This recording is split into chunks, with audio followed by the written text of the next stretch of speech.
I made a comment yesterday in passing and joking. I was talking about, in fact, here's the article right here. This article that was on Democratic Underground titled, "It's Not the Morphine, It's the Size of the Cage. Rat Park Experiments Upturns Conventional Wisdom." And there's a clothing ad on there, because I have bought clothing on the internet. And there's an ad for Decon rat killers, because I'm assuming because the article was about rats, so they figured I had an interest in rats. And I made the joke, boy, it's, because you can kind of pretty much these days walk over and look over anybody's shoulder at their computer and know what they're browsing by simply looking at the ads on the New York Times or on Democratic Underground or whatever, because the ads reflect your cookie browsing.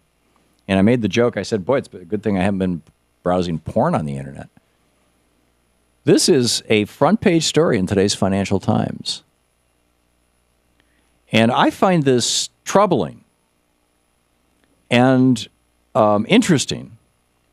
And I think that the thing that's most interesting about it, and that's probably actually the least troubling about it, is that a lot of people will say, oh, I got nothing to hide. I don't care if they, I kind of like the fact that when I go to Amazon.com, they know that I like fountain pens instead of ballpoint pens, so they show me ads for fountain pens or whatever it may be.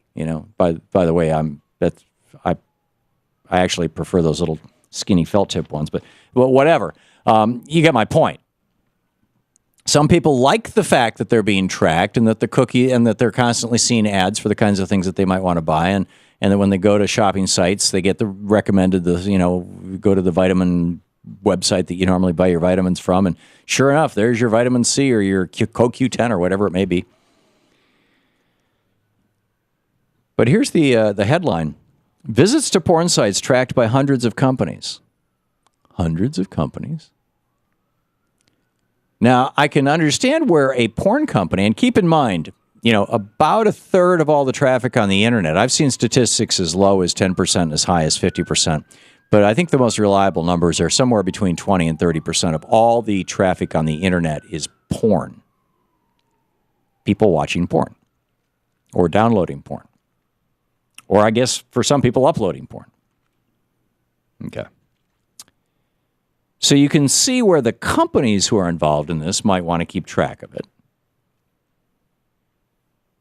But this is a whole different thing. Emily Steele wrote this in New York City for the Financial Times. Nearly 900 million internet users. Now, there's probably only about 200 million internet users in the United States. So this is worldwide.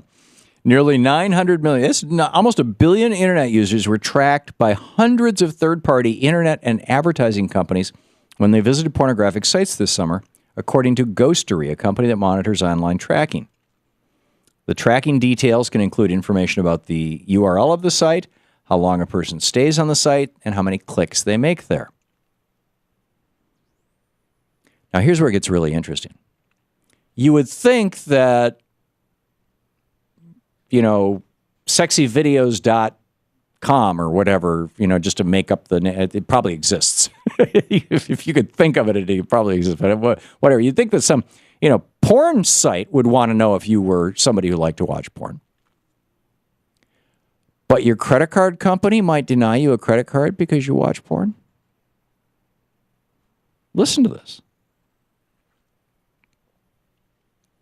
Privacy advocates fear the details about visits to adult-oriented sites could be incorporated into the vast dossiers of that internet advertising and data companies create about individuals and are used to tailor ads and content other people see, among other purposes.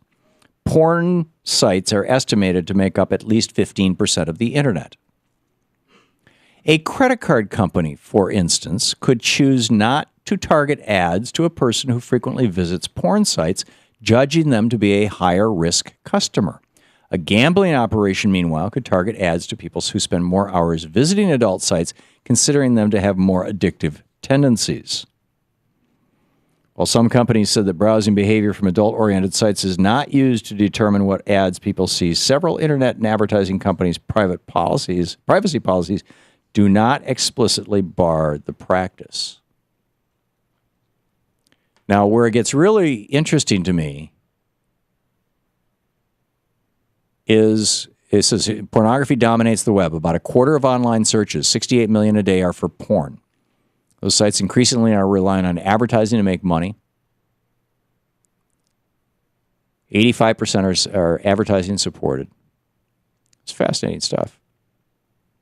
But this, the news comes after regulations. The U.S. National Security Agency tracked the visits to porn sites of 6 Muslims so that information that they had visited porn sites could be used to harm their reputations.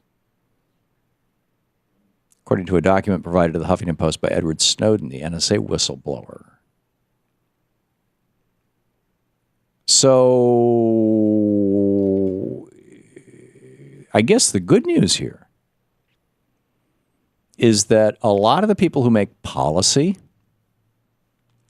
tend to be white men in their 40s, 50s, and 60s, who I'm guessing, especially Republicans, and I'm saying that not facetiously. We know that the state of Utah, on a per capita basis, more porn is sold in the state of Utah than any other state. I remember that from a year ago. There was a study that came out on that.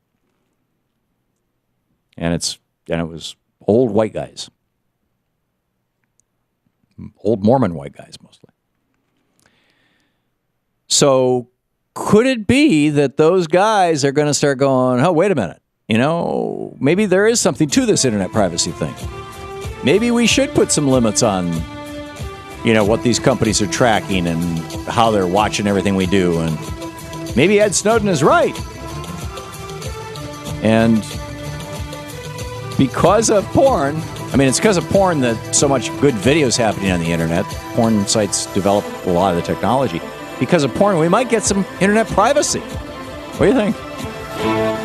You're listening to the Thom Hartmann Program. Call 866-987-THOM. I don't know if you want to call with an opinion on that or not. And I'm still not sure if it's good news or bad news, but I find it fascinating news. We'll be back.